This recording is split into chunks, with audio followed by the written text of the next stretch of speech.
Good morning, students. How are you? I hope all of you are well. Today, we have to discuss about the annuity. Annuity क्या है, हम क्यों करते हैं इसको find और कैसे फाइंड करते हैं, आज हम ये डिस्कस करने जा रहे हैं। जैसे कि आप लोगों को पता ही है कि आजकल के जो पर्सन्स हैं, आजकल के लोग हैं, वो हमारे पास डिफरेंट टाइप्स के प्रोडक्ट्स परचेज करते हैं और उसकी जो इंस्टॉलमेंट्स है, उसको जो पे करते हैं, वो मंथली इक्वली इंस्टॉलमेंट में पे करते हैं। या जो इंश्योरेंस प्रीमियम है, मंथली, क्वार्टरली, ईयरली पे किए जा रहे हैं। हाउस लोन है, होम लोन है, पर्सनल लोन है, ये सब इक्वल इंस्टॉलमेंट में पे करते हैं। और ये जो इन जितने भी ये टाइप की ट्रांजेक्शन्स हैं, that is called the annuity.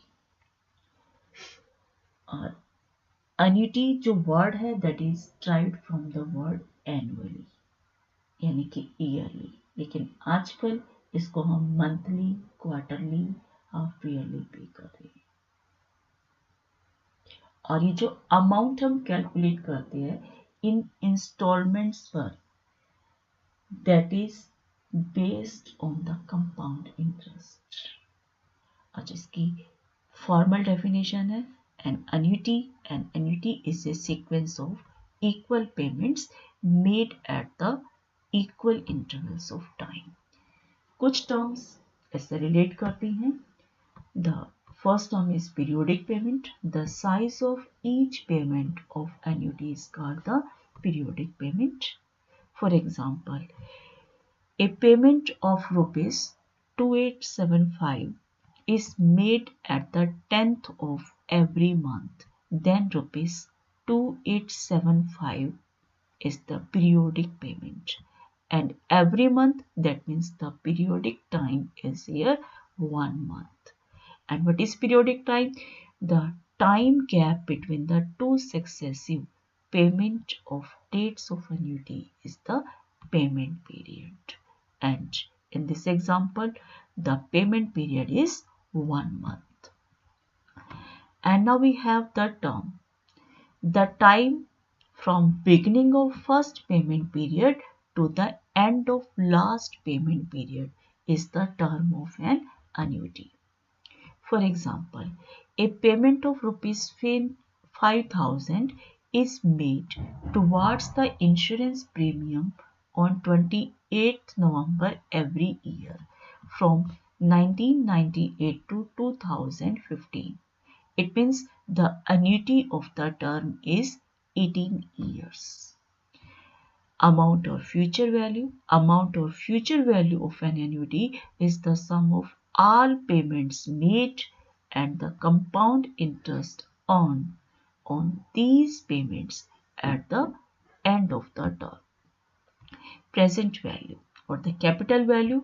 The present value or capital value of an annuity is the sum of all present values of all the payments। उसमें हमारे पास क्या है, अमाउंट के लिए sum of all payments made and the compound interest on these payments. ठीक है, और ये क्या है, present value, that is the sum of all present values of all the payments. And now we have net present value. Net present value is used in a business for a investment planning to analyze the returns of the project। अब इसमें जो terms use होंगे, that is the cash inflow. Cash inflow is the amount coming into business from a different sources such as sales, investment etcetera. Cash outflow, that is the money leaving the business such as staff salary, rent, bills and other expenditures। यानी कि जो cash inflow है वो तो business के अंदर जहां से भी आ रहा है, और कैश आउटफ्लो जो बिजनेस से जा रहा है। ठीक है, जैसे सैलरी होगी, रेंट हो गया, बिल हो गई या अदर एक्सपेंडिचर्स है।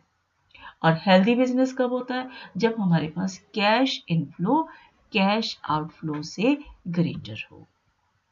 Discount rate is the investor expected rate of return.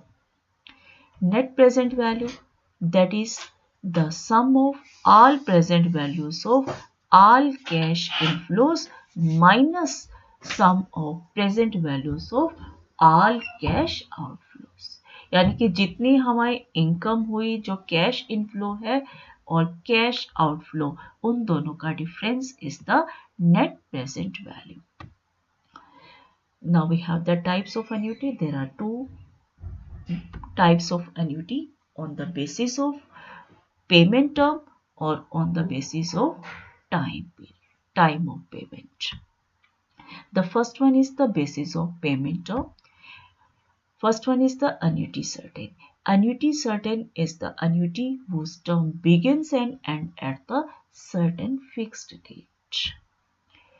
For example, the purchase of different products on installments or recurring deposit in a bank or post office are the examples of annuity certain.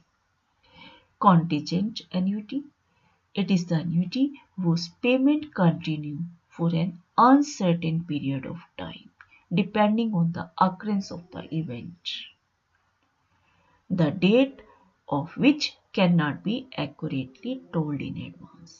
यानी कि अगर हम कोई policy खरीद रहे हैं, insurance policy purchase कर रहे हैं for the marriage of her daughter, ठीक है, तो हमें यह तो नहीं मालूम ना कि उसकी मैरिज कब होगी. That is the insurance policies, that is the contingent annuity. And now we have perpetual annuity. A perpetual annuity is the annuity whose payment begins at the fixed date but continue forever. In college endowment funds, the interest earned is used for the scholarship. Classification on the basis of time of payment. First one is the regular annuity और ordinary annuity. आज हम regular annuity के ही questions करेंगे. Regular annuity is an annuity in which payments are made at the end of each payment period. For example, repayment of home loan is a regular annuity. Annuity due. Annuity due is an annuity in which payments are made at the beginning of each payment period. For example, recurring deposit. Deferred annuity. Deferred annuity is an annuity in which first payment is postponed for a period of time equivalent to a certain number of payment periods. यानी कि इसके लिए क्या होगा, जो इसकी first payment है वो कुछ टाइम के बाद हम पे करते हैं. जैसे कि हमने बिजनेस के लिए लोन लिया, ठीक है, और बिजनेस के लिए लोन लिया तो बैंक अलाउ करता है कि जो इसकी लोन की पेमेंट करनी है वो कुछ टाइम के बाद स्टार्ट होगी. और जो टाइम है, दिस टाइम कितने टाइम के बाद स्टार्ट हो रही है, that is the deferment period. And now we have the amount of regular annuity. How to find the regular annuity and what is the amount? Amount of future value of annuity is the sum of all payments made and the compound interest earned on them at the end of the term. That is the sum of compound amounts of all payments made at the end of the term. Let us consider an annuity whose periodic payment is rupees R, payable at the end of each payment period for n periods, and rate of interest be R% per period. That means R by 100, that is equal to I per period. The first payment of rupees R made at the end of first payment period earns interest of n minus 1 periods at the rate of I per period. यानी कि जो amount A1 है first payment that is R into 1 plus I power n-1. This is the formula for compound interest. ठीक है, amount of compound interest जो हमने पहले किया था उसी के बेस पर है. इसमें जो टाइम पीरियड हमने कंसीडर किया वो n-1 क्योंकि फर्स्ट पेमेंट कर रहे हैं, बाकी हमारे पास n-1 पीरियड्स रह गए. ठीक है, और the second payment of ₹r earns interest of n-2 periods. That means R into 1 plus I power n-2 and so on. Similarly, the third payment, second last payment and the last payment. Last payment is ₹r made at the end of term of the annuity and therefore it does not earn interest. It means Rn is equal to R. ठीक है, अब हमने इन सभी amounts A1, A2, A3 इन सब का total find करना है, यानी कि टोटल अमाउंट कितना हुआ. ठीक है, तो ये सब वैल्यूज हम यहाँ सब्स्टिट्यूट कर रहे हैं और ये हमारे पास जीपी का फॉर्मूला बनता है और जीपी के फॉर्मूले की कैलकुलेशन करके we get the formula for annuity. Amount of the annuity A is equal to R into 1 plus I power n minus 1 by I. This is the formula to find the annuity. And now अब ये जो इसकी calculations हमने की है compound amount की, ठीक है, इस डायग्राम से भी हम दे सकते हैं. ये n फर्स्ट लाइन ये नंबर ऑफ पीरियड्स के लिए है, 0 यानी कि कोई भी amount first installment R that is its amount will be R into 1 plus I power n-1. फिर 2 यानी कि second amount A2 R into 1 plus I power n-2. फिर थर्ड अमाउंट इसी तरह से लास्ट हमारे पास n that is equal to R. ठीक है, और इन सब की जो addition है that gives the total amount. For example, find the amount of regular annuity of ₹5,000 payable at the end of each year for 3 years at 10% per annum compounded annually. Just इसमें मैं आपको ये बता रही हूँ कि इसको क्या क्या टर्म्स हमें इसके अंदर यूज हुई है. सिंपल कैलकुलेशन से कैलकुलेशंस को आप अपने आप करोगे. ठीक है, तो जो R है दैट इज 5000 और I हमारे पास क्या है 10% per annum 10/100 that means 0.1. n number of periods हमने 3 इयर्स के लिए each year and of each year करना है तो n इज इक्वल टू 3. और ये सिंपल अमाउंट का फॉर्मूला है, amount A is equal to R into 1 plus I power n minus 1 by I. Value substitute कर दीजिए and simplify this. 1.1 power 3 that is 1.331 minus 1 and amount of annuity becomes 16,550. Is it clear? And now see the example number 2. A bank pays 8% interest per annum compounded half yearly. What equal amount should be deposited at the end of each half year for 1.5 years to get an amount of ₹2,000 at the end of 18 months? यानी कि 2000 हमारे पास total amount है. हमने क्या find करनी है? Installments. Equal amount should be deposited यानी कि हमें फाइंड करना है R. ठीक है, और 18 मंथ्स है और at the end of each half year है, it means n is equal to 3 और rate of interest 8% per annum है, जबकि हमें क्या करना है? Compounded half yearly. Compounded half yearly के लिए रेट ऑफ इंटरेस्ट को हम 2 से डिवाइड करते हैं दैट मीन्स 0.04.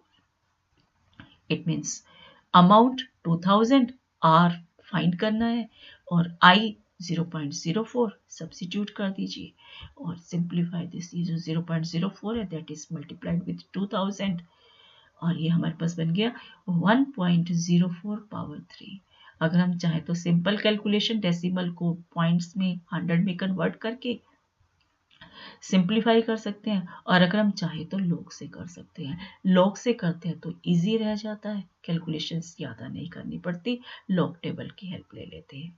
तो उसके लिए हम क्या करते हैं, let x is equal to 1.04 power 3 taking log on both side. जब हम लॉग लेते हैं, लॉग की प्रॉपर्टीज यूज करते हैं तो पावर पहले आ जाती है, 3 log 1.04। ठीक है, अब 10 की 4 पर हम लॉग टेबल में देखते हैं तो इसकी वैल्यू आती है 0.0170। इट मीन्स 3 से मल्टीप्लाई वी गेट 0.0510।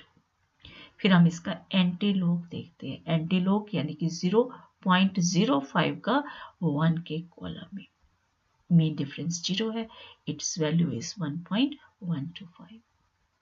ठीक है, अब इस x को हम यहाँ सब्स्टिट्यूट करके r फाइंड करेंगे, that is equal to ₹640। That means ₹640 should be deposited at the end of each half year. I hope you understand this. ये आप कैलकुलेशन लॉग से चाहो लॉग से कर सकते हो, सिंपल कैलकुलेशन चाहो तो सिंपल कर सकते हैं। Okay, and now we have the present value of a regular annuity.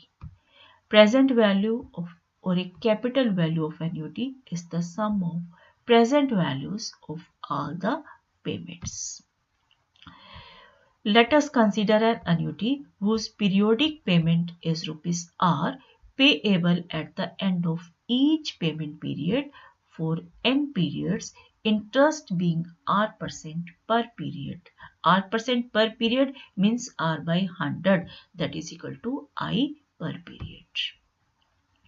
इसकी कैलकुलेशन को भी समझने के लिए हम डायग्राम की हेल्प लेंगे, और जो फर्स्ट पेमेंट है that is due after 1 period from the time of initial deposit और loan. And now see this diagram.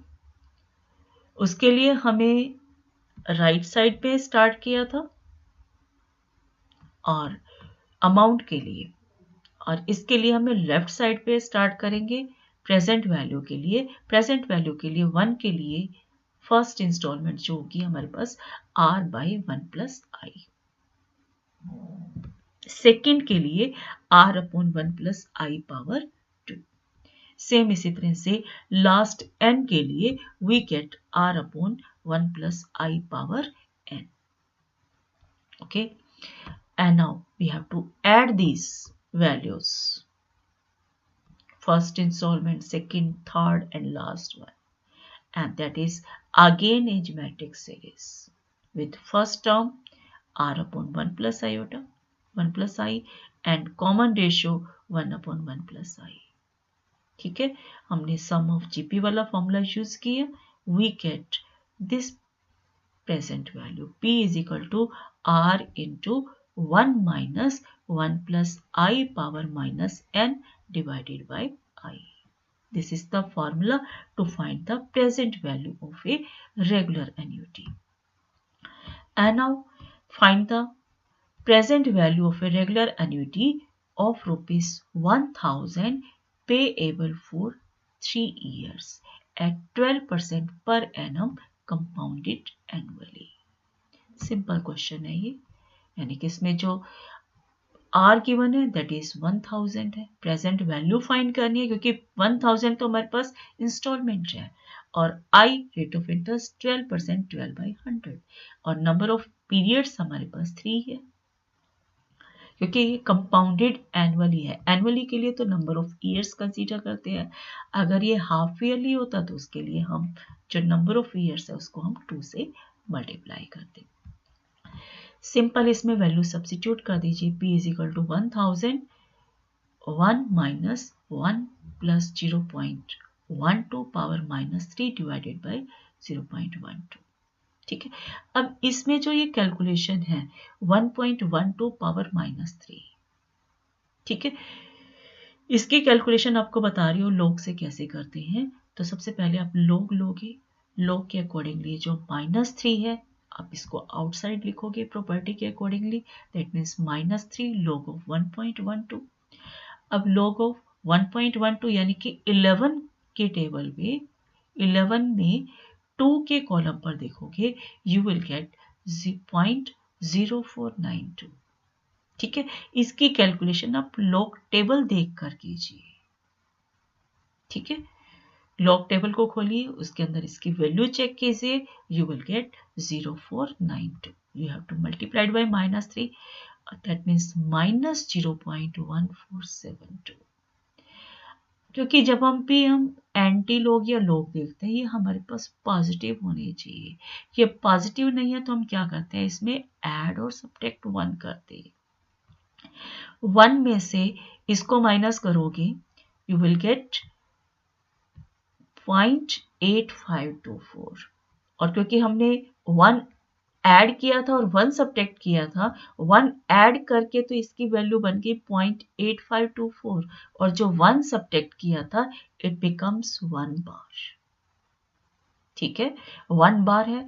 और अब इसका आप एंटीलॉग देखोगे, एंटीलॉग किसका, 0.85 का 2 और 4 पर, 0.85 का 2 और 4 पर वैल्यू हमारे पास आ जाएगी 7119, और ये 1 बार है तो इसलिए जो हमारे पास डेसिमल स्टार्टिंग में ही हो जाएगा 0.7119।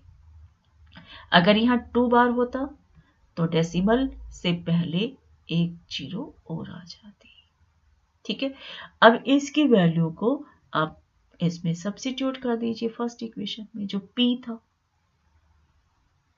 यहाँ सब्स्टिट्यूट कर दीजिए, and then simplify this, you will get the present value of the annuity. ठीक है, बिल्कुल सेम वैसे ही क्वेश्चंस हैं जैसे हमने कंपाउंड इंटरेस्ट के किए हैं, कंपाउंड अमाउंट के लिए किए हैं। फॉर्मूलेस हैं, फॉर्मूलेस में वैल्यूज को सब्स्टिट्यूट करना है और कैलकुलेशंस करनी है। And now you have to see the another example. A man borrows rupees 10,000 and agrees to pay back in 3 equal installments of 6 months each. And the first payment is made at the end of 6 months of borrowing, and calculate the value of each installment. If the interest is charged at 10% per annum. अब हमने इसमें क्या find करना है, each instalment यानी कि are find करना है। ठीक है, और इसमें जो हमारे पास गिवन है 10% per annum rate of interest, इसको 2 से डिवाइड करोगे। क्यों 2 से डिवाइड करोगे, क्योंकि इसके अंदर हमने किसमें करनी है, इक्वल इंस्टॉलमेंट्स ऑफ 6 मंथ है, हाफ ईयरली पे करना है, इसलिए हम रेट ऑफ इंटरेस्ट को 2 से डिवाइड कर रहे हैं। और टोटल जो टाइम हमारे पास 3 इक्वल इंस्टॉलमेंट्स है, it means n is equal to 3, और प्रिंसिपल जो p गिवन है that is present value, that is 10,000। We have to find r is the installment. ठीक है, तो इसमें वैल्यू सब्स्टिट्यूट किया, r ये वैल्यू सारी इधर मल्टीप्लाई हो गया, और ये 1.05 पावर -3, इसको लॉग टेबल की हेल्प से करोगे कैलकुलेट। ठीक है, और वो कैलकुलेट करने के बाद इसमें सब्स्टिट्यूट करोगे, you will get the answer. The value of each installment is 3671। क्योंकि कैलकुलेशंस तो आपको खुद करनी चाहिए, जो इसके मेन स्टेप्स हैं कि क्या क्या इसमें चेंजेस आ रहे हैं वो मैं आपको बता रही हूँ। ठीक है, कैलकुलेशन खुद करके देखिए, आपकी बुक के ये एग्जांपल्स हैं। Okay, and now see the another example. A manufacturing company plan to purchase a machine of 50,000 which will increase annual cash flow of rupees 18,000. The life of machine is 3 years, and after 3 years it will have no salvage value. The management of the company wants 18% return on the investment. Compute the net present value of the investment, and should the machine be purchased according to NPV analysis. NPV means net present value analysis. Okay, अब इसमें हमारे पास है यानी कि machine purchase करनी है 50,000 की, और एनुअल कैश फ्लो है 18,000। ठीक है, और लाइफ कितनी है 3 इयर्स। 3 इयर्स के बाद मशीन की कोई वैल्यू नहीं है। और जबकि कंपनी के management of the company wants 18% return on the investment. वो ये चाहते हैं कि 18% रिटर्न हमें मिले। ठीक है, तो हमें नेट प्रेजेंट वैल्यू फाइंड करनी पड़ेगी कि हमें प्रॉफिट है या नहीं है। अगर प्रॉफिट होगा तो हम मशीन को परचेज करेंगे, अदरवाइज परचेज नहीं करेंगे। And now we have to see this cash outflow, यानी कि जो हमें इन्वेस्ट करना है मशीन की अमाउंट है, दैट इज 50,000। और कैश इनफ्लो यानी कि 18,000 इंस्टॉलमेंट जो हमें पे करनी है, उसकी प्रेजेंट वैल्यू हम फाइंड करेंगे।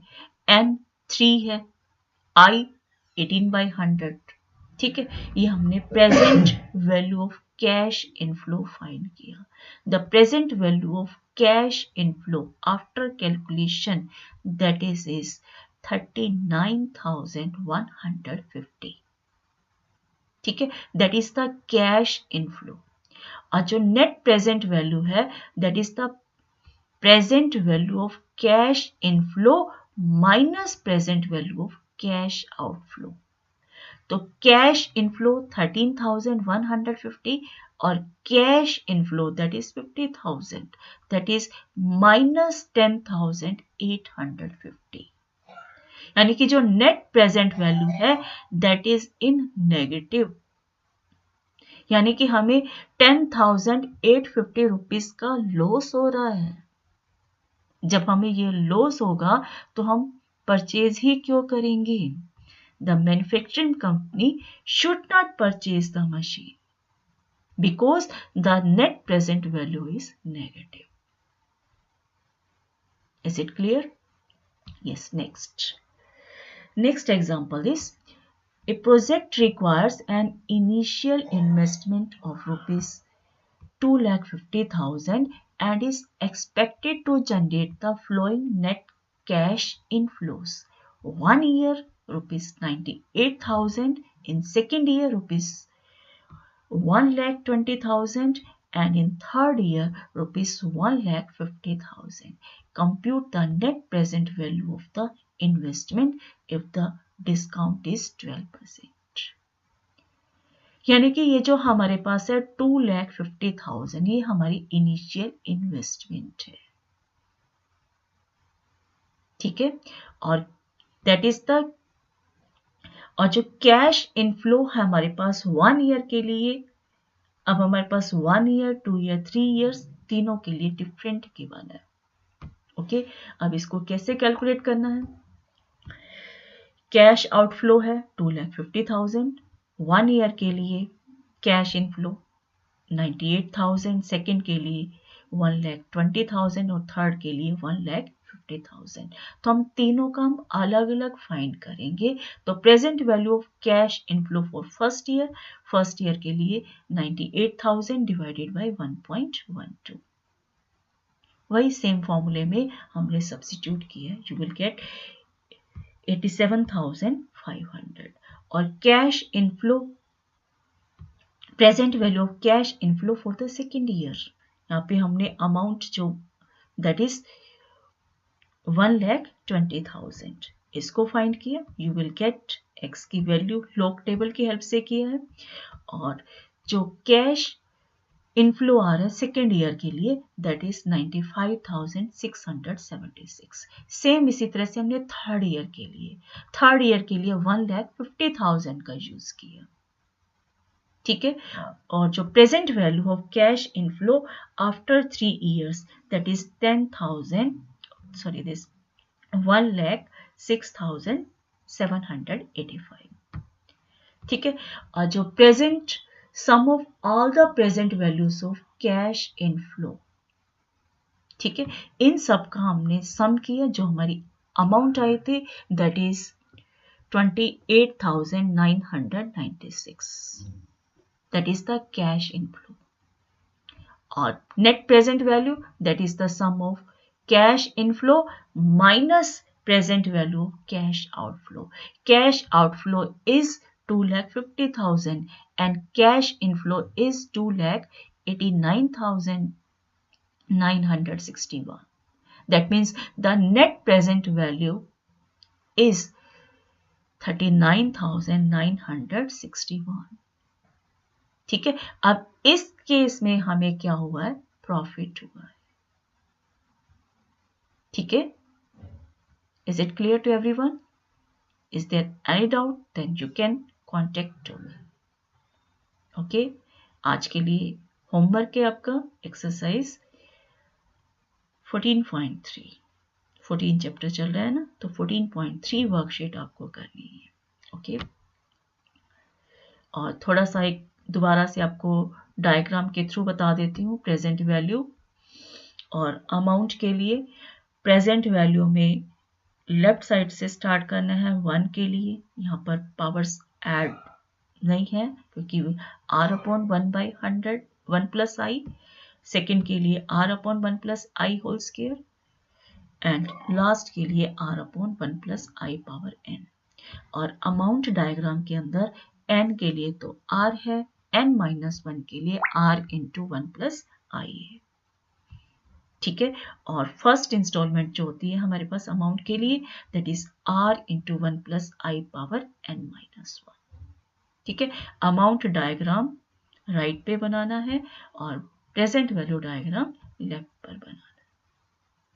ठीक है, फिर इन सब का आपको टोटल करना होता है. लेकिन अब हमारे पास क्या है, क्योंकि इन सब का टोटल हमने जीपी के अंदर वो फॉर्मूला कैलकुलेट करके किया है, तो डायरेक्ट आप वो फॉर्मूला भी सब्स्टिट्यूट कर सकते हो. ओके, क्योंकि जो अभी हमने लास्ट एग्जांपल किया था ना, उसके अंदर थर्ड ईयर्स के लिए अलग अलग आर था, तो हम इस डायग्राम की हेल्प से भी कर सकते हैं. And these are the formulas which we have to use. That is for the amount of annuity and that is for the present value of the annuity. I hope you understand this. Okay, thanks and have a nice day.